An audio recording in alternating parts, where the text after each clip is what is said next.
creamy. That's good. It's very good. It's got a nice bite to it. It's dark. It's fantastic. Yeah. Thanks for meeting me. It's been a while. Yeah, it has been a while. I got to tell you, I had an interesting conversation with a client the other day, and they were really trying to figure out how to start reporting on their business. And the business has grown, and it's really not a traditional business. They've got some real nuances that kind of make it hard for sort of conventional systems just to sort of plug in and play. And they really are kind of confronted with how do they report and how do they get their information, and how do they structure their business for growth, and they're just kind of at this roadblock. So of course, we've had organizations that approach that from a custom perspective. Some of the challenges with developing custom software. Well, we do it often. Yeah, I think for them, and I had that conversation. I think they're just a little concerned about, how do we construct a timeline? How do we kind of control it from going all over the place? Well, and sustaining custom software is expensive over time. Can be expensive. Really what I would suggest they do is, have they thought about a framework, a development framework? So they hadn't. I had sort of suggested maybe we could find something from a framework perspective. Well, I'll tell you what I like about it. So we do, as you know, we do a lot of work with the Acumatica development framework. Absolutely. Kind of a core ERP with a development layer on top of it. And some of the really nice things by approaching it with a framework.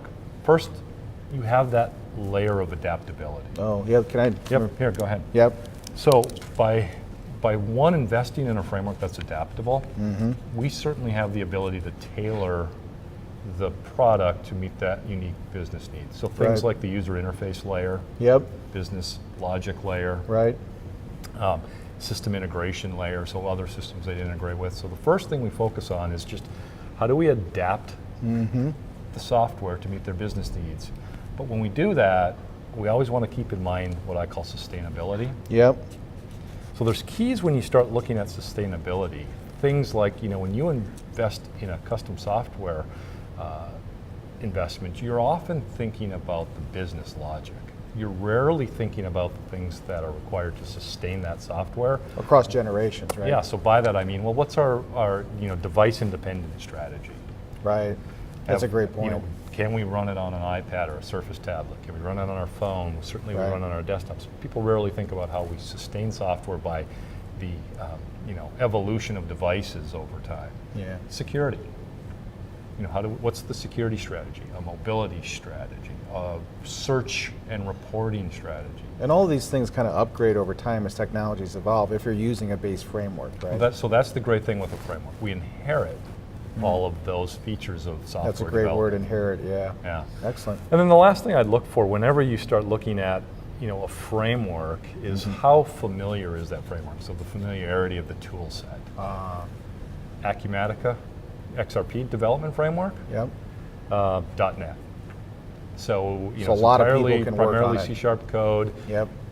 Typically the users, the developers are working in the Visual Studio, so again, they're familiar with that. As you mentioned, very broad resource pool available to pull into a system with that. So when I look at custom software, unique business needs, immediately my mind goes toward using a framework instead. Yeah. So it sounds like a modern way to develop, really. And I think that's the best way to describe it. It's a modern development environment, what we call it the modern ERP. Correct. And, so let me take a look at this. So really what I need to be talking to them about is a framework, and what that's going to give them is it's going to give them the ability to adapt it to their unique business requirements. That's right, adaptable. We're going to have a sort of a baseline from a sustainability perspective, so that it's going to evolve as technology evolves. So the underpinnings of the system will move forward evolutionary. That's right. And then it needs to be familiar so that we're not kind of dealing with sort of a white elephant that no one knows how to fix or deal with. It's just something that's kind of mainstream tools where there's a lot of resources who can come in and actually help long term on this system. And if we do that, we're going to put the client in a place where they have something that will evolve with their business, and they're going to be happy with for years and years and years. You got it. Oh, excellent. And in your word, modern ERP, which means they're going to differentiate themselves from the rest of their competitors. Awesome. Yep. So new business, competitive advantage. Another beer. Another beer. Cheers. Cheers.